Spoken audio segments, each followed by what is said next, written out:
안녕하세요. 재무제표 파헤치기의 잔돈사냥꾼입니다. 이번에는 LG이노텍의 두 번째 시간인데요. 재무제표 측면에 대해서 자세히 살펴보는 시간을 갖도록 하겠습니다. 자, 준비되셨으면 바로 시작하겠습니다. 파트 2, 재무제표 분석입니다. 매출액 및 매출 채권 및 기타 채권의 비율에 대해서 알아보겠는데요. 이 뜻은 그래서 회사에서 매출을 발생시켰을 때 그 외상의 비중은 어느 정도인지를 알아보는 편입니다. 보시는 바와 같이 2016년에는 매출액이 5.7조 원, 2017년에 7.6조 원, 7.9조, 8.3조, 그리고 2020년도 3분기에는 5.7조 원을 달성한 것을 알 수 있습니다. 2016년부터 2019년까지를 보면은 매출은 꾸준히 상승한 것을 알 수 있습니다. 이렇게 성장기업 같은 경우는 매출액이 꾸준히 상승한다면 나중에 영업이익은 퍼센트로 가니까 점점점 더 커질 수 있는 가능성이 높기 때문에 매출액이 이렇게 지속적으로 상승하는 것은 좋은 현상이라고 볼 수 있어요. 그렇다면 이 매출에서 외상 비중인 매출 채권이 어느 정도 되는지를 알아봐야겠죠. 이 비율을 보시면 2016년에는 22.45%, 2017년에는 21.58% 해서 2018년도에는 최저점을 찍었다가 다시 23.57%가 된 것을 알 수 있어요. 이렇게 외상 비중이 조금 높은 편에 속한다는 걸 좀 느낄 수가 있습니다. 왜냐하면은 100만 원을 벌면은 23만 원 정도에 해당되는 금액이 외상이라는 뜻이기 때문입니다. 비율이 절대적으로 높다 낮다 하는 기준치는 존재하지 않지만 이 추세적으로 봤을 때 2018년도부터 해서 지속적으로 느는 것은 사실 좋은 시그널은 아니라고 볼 수 있습니다. 따라서 계속 사업 보고서를 통해서 한번 이 매출 채권 및 기타 채권의 비율을 한번 살펴보는 것은 필요할 것 같습니다. 영업이익입니다. 영업이익이란 뜻은 그래서 본업인 사업을 통해서 비용 다 빼고 남는 돈이 얼마냐라는 것에 대한 답을 주는 건데요. 보시는 바와 같이 매출액은 2016년부터 2019년까지 꾸준히 상승한 것을 알 수 있습니다. 그러면은 각 기간 대비 영업이익은 얼마를 벌어들였고 그 비율이 중요하겠죠. 그래서 비율을 꺾은 선 그래프를 보시면 2016년도에는 1.82%로 시작해서 2020년도 3분기에는 4.68%로 꾸준히 상승한 것을 알 수 있습니다. 물론 등락은 있죠. 하지만 4년, 5년 정도로 봤을 때 이 영업이익률이 상승한 것은 좋은 시그널이라고 볼 수 있겠습니다. 하지만 이 영업이익률의 절대적인 수치 자체가 별로 높지가 않죠. 사실 이 수치가 한 10% 정도까지 되거나 그 이상이 돼야지 조금 더 고평가를 받고 프리미엄을 받을 수 있을 거라고 생각이 됩니다. 다음은 법인세 차감 전 계속 순이익 여부인데요. 이 뜻은 사업으로 번 돈, 즉 영업이익이랑 회사에 있는 돈을 굴려서 총 얼마를 번 거냐라는 뜻입니다. 보시는 바와 같이 영업이익률은 앞에서 살펴본 것 같이 1.82%, 2016년에 2.82로 시작해서 꾸준히 상승한 것을 알 수 있죠. 근데 법인세 차감 전 순이익률을 보면은 그 값보다 다 작은 것을 알 수 있어요. 다시 말해서 이 뜻은 왼쪽 위에 있는 보시는 바와 같이 영업이익에서 영업외 수익을 더하고 영업외 비용을 뺐을 때 법인세 차감 전 순이익이 나오는데 이 비용, 이 영업의 비용이 영업의 수익보다 크기 때문에 순이익 자체가 영업이익보다 작아진 거죠. 반대로 영업이익이 법인세 차감 전 순이익보다 작은 경우는 무슨 뜻이죠? 영업의 수익이 비용보다 더 크다는 걸 얘기합니다.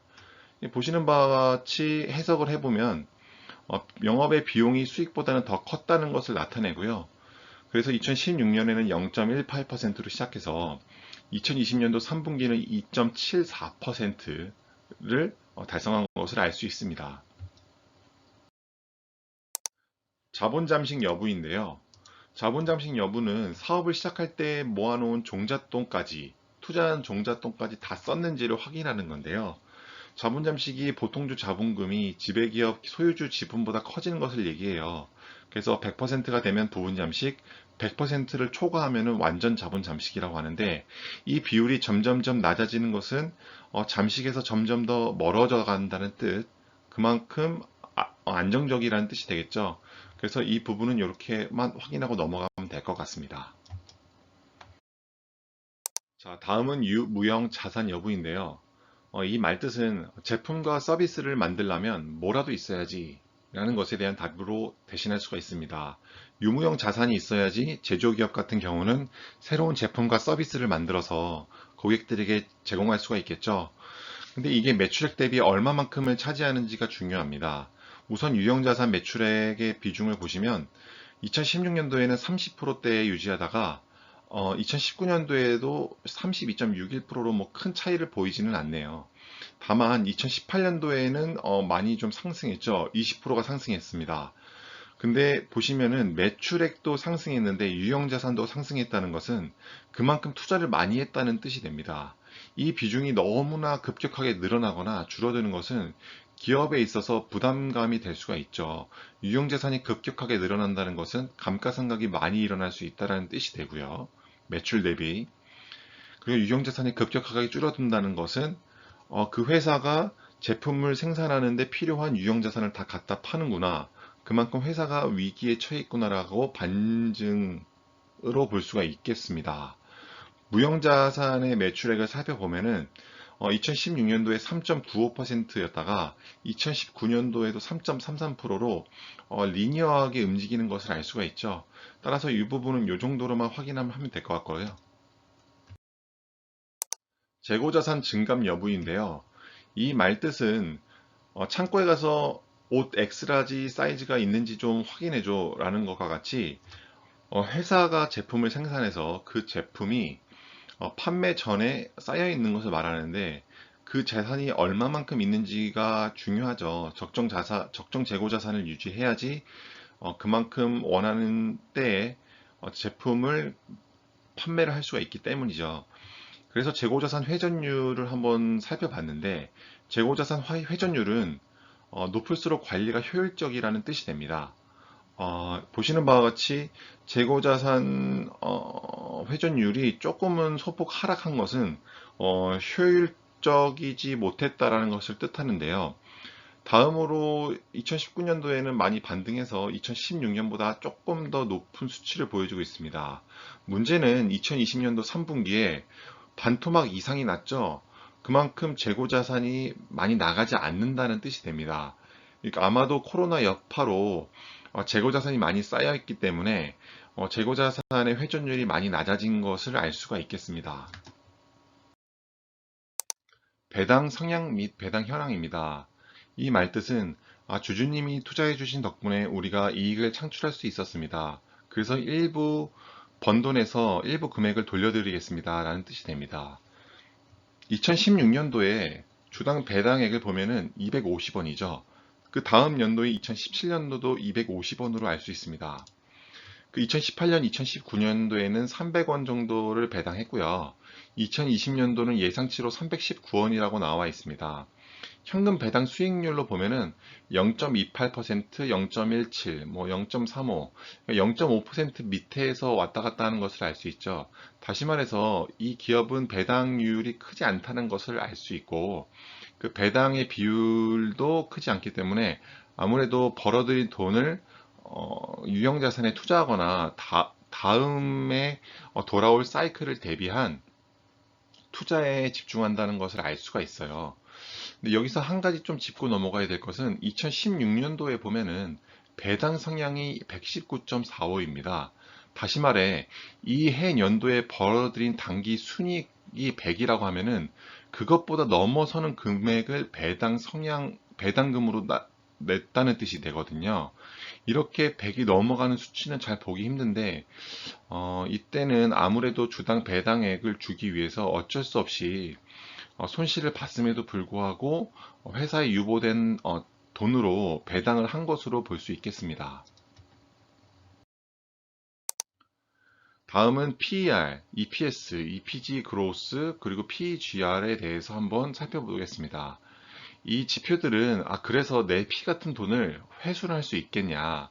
그리고 언제쯤 회수할 수 있겠냐라는 뜻을 나타내는데요. 우선 PER, 주가 수익 비율은 우리가 아주 자주 쓰고 자주 보는 지표죠. 2017년도에는 19.505를 기록했다가 2018년도 12.54, 32.39, 그리고 2020년도에는 14.38로 많이 줄어든 것을 알 수 있습니다. 그리고 2021년도와 2022년도에는 그 PER, 즉 주가 수익 비율이 점점점 더 떨어진다는 것을 알 수 있죠. 이 말뜻은 어, 돈을 더 많이 번다는 겁니다. 지금보다 돈을 더 많이 벌기 때문에 이 회사가 단기 순이익으로 그 시가총액을 달성화까지 소요되는 연수를 나타내는데 그 연수가 줄어드는 거니까 주당 순이익이 점점 더 늘어나게 표시가 되어 있죠. 그러면은 우리는 이 주당 순이익의 성장률이 중요한데요. 주당 순이익이 얼마나 빨리 늘어나는지에 따라서 이 PER, 즉 주가 수익 비율이 기하급수적으로 작아지기 때문에 우리는 그것을 한번 살펴봐야 됩니다. 이렇게 EPS 성장률을 보면은 2017년도에는 3,433%로 그 전년도에 너무나 많이 곤두박질을 쳐서 이런 성장률이 나온 거고요. 다시 말해 기저효과라고 보시면 되겠죠. 그 다음에 2018년도, 2019년도에는 EPS 성장률이 오히려 마이너스를 기록한 것을 알 수가 있고요. 2020년도에는 198%, 그리고 2021년도와 2022년도에는 58%, 그리고 10%를 달성하는 것을 알 수 있습니다. PGR을 살펴보시면 2020년도에는 0.07, 그 다음에 0.16, 그 다음에 0.83을 기록하는 것을 알 수 있어서 피터 린치가 말한 0.5의 밑으로 내려가는 기간이 2020년도와 2021년도가 예상이 되네요. 다시 말해서 2020년도와 2021년도에는 주가 수익 비율도 떨어지고 주당 순이익도 올라가는 아주 큰 시기라고 예측이 되는 상황입니다. 영업활동 현금 흐름인데요. 이 말뜻은 그래서 우리 회사 통장에 실제로 꽂힌 돈이 얼마야? 라는 질문에 대한 답이라고 보시면 되겠습니다. 영업활동 현금 흐름은 단기 순이익보다는 크거나 비슷해야 되는데요. 왜냐하면 단기 순이익에는 감가상각이 들어가 있기 때문입니다. 보시는 바와 같이 영업활동 현금 흐름을 살펴보면은 2016년도에는 3,317억 원, 4,459억 원, 1조 623억 원, 그 다음에 2019년도에는 7,690억 원이 되는 것을 알 수 있는데요. 그때 당시에 단기 순이익은 이렇게 변하는 것을 알 수가 있죠. 그 값의 차이값이 플러스이면은 다행입니다. 지금 보시는 바와 같이 다 플러스를 유지하고가 있죠. 문제는 이 값이 점점 더 커져야지 좋은 현상이 나타나는데 2019년도도 2018년도보다는 작고요. 2020년도 3분기 누적 기준으로 봐도 2019년도보다도 많이 작아진 것을 알 수 있습니다. 물론 코로나 여파 때문이라고 예상을 해볼 수 있겠지만 이 값이 추세적으로 어떻게 변하는지 내년 사업 보고서를 보면서 조금 더 확인을 해봐야 될 것 같네요. 투자활동 현금 흐름입니다. 그래서 올해 우리가 번 돈으로 다시 유형자산이나 무형자산을 취득할 수 있을 만큼의 돈은 번 건지를 확인하는 편인데요. 아까 앞서 살펴본 것 같이 영업활동 현금 흐름이 이렇게 보시는 바와 같이 움직였는데 그 같은 연도의 유무형 자산 취득액에 대한 값입니다. 이 값보다 영업활동 현금 흐름이 작다면 무슨 말이죠? 회사 내에 유보되어 있는 이미 그 전에 벌어놓은 돈을 썼다라는 뜻이 돼요. 예를 들어 보죠. 2018년도에 보시면은 1조 623억 원을 벌었는데 영업활동으로 유무형 자산으로 취득한 금액이 1조 5천억 원입니다. 다시 말해 영업활동으로는 1조밖에 못 벌었는데 유무형 자산에 투자한 금액이 1조 5천억 원이라는 겁니다. 그러면 그 5천억 원을 어디서 가져오냐는 말이 되겠죠.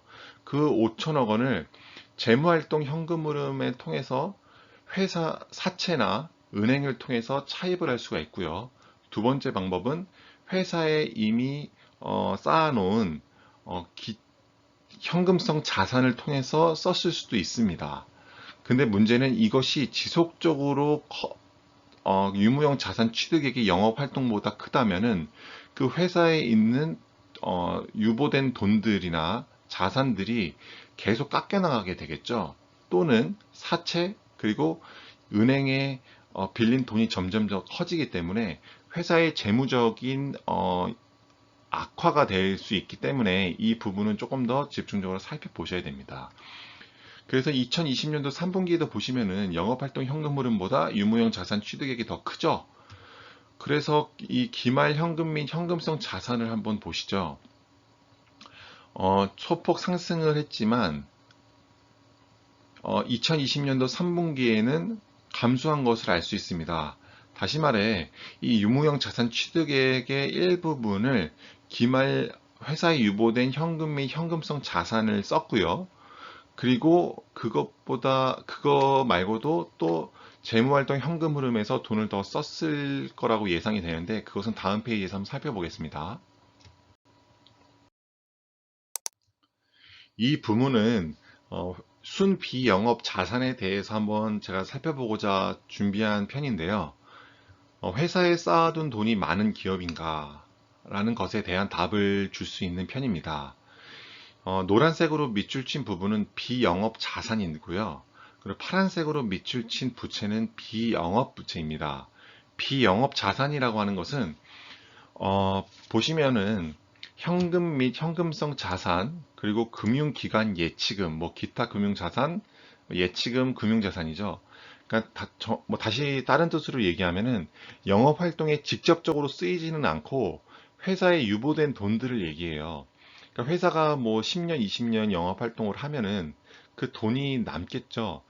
우리가 회사를 다니면서 월급을 받으면은 그 남은 돈을 저축을 하듯이 회사도 영업 활동을 통해서 남은 돈은 뭐 다른 부동산에 투자하거나 다른 기업의 주식을 사거나 혹은 일부는 현금으로 가지고 있거나 라고 하겠죠.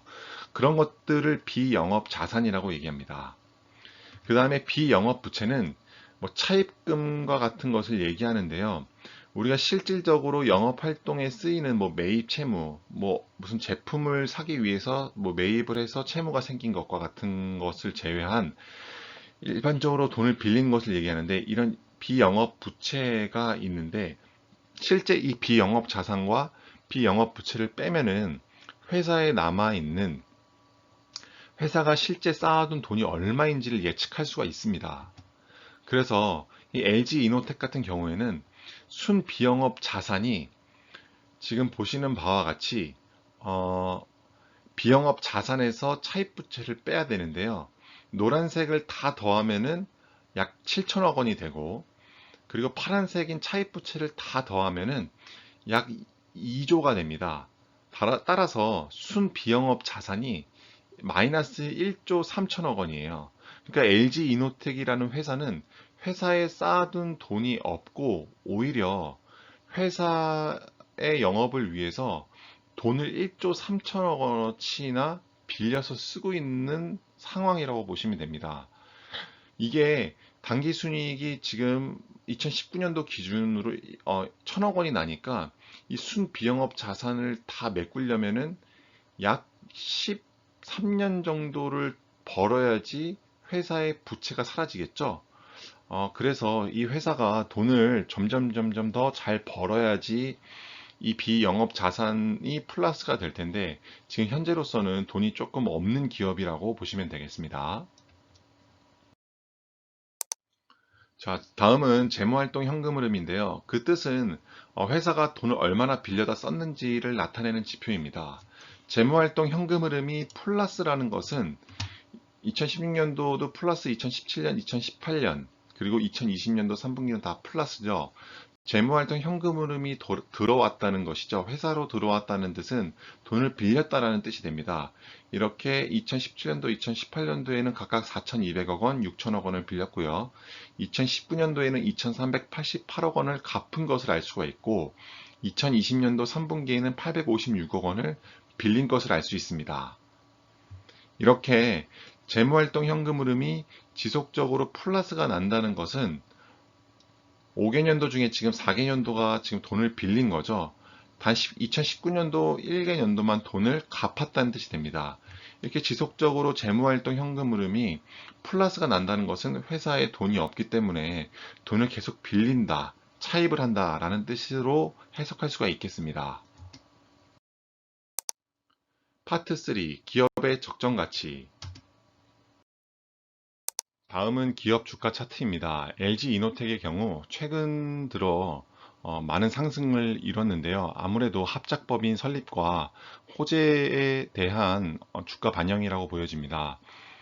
최근에 21만 5천 원을 찍었고요. 지금은 20만 원에 거래가 되고 있고 2016년도 초에는 7만 500원이었으니까 근 5년 만에 한 3배 가까이 오른 것은 많은 아주 큰 성장을 일궈냈다고 볼 수가 있겠습니다. 다음은 기업의 적정 주가입니다. 사실 기업의 적정 주가라는 것은 상황에 따라서 시장에 따라서 조금씩 다른데요. 그렇기 때문에 여기서 말하는 적정 주가도 여러 개의 계산법 중 하나라는 거를 참고해 주셨으면 좋겠고요. S림, 즉 사경인 회계사가 제시한 이 S림의 계산법을 통해서 확인해 본다면 한국신용평가의 금리 스프레드 트리플 B- 등급의 5년 금리가 약 8.05%입니다. 근데 지금 ROE가 올해 한 12.94%를 예상하고 있고요. 17.57%까지 올라간다고 한다면 현재 주가가 지금 20만 원 정도이죠. 그러면 적정 주가는 한 15만 원대에서 한 21만 원대로 예상이 나오고 있습니다.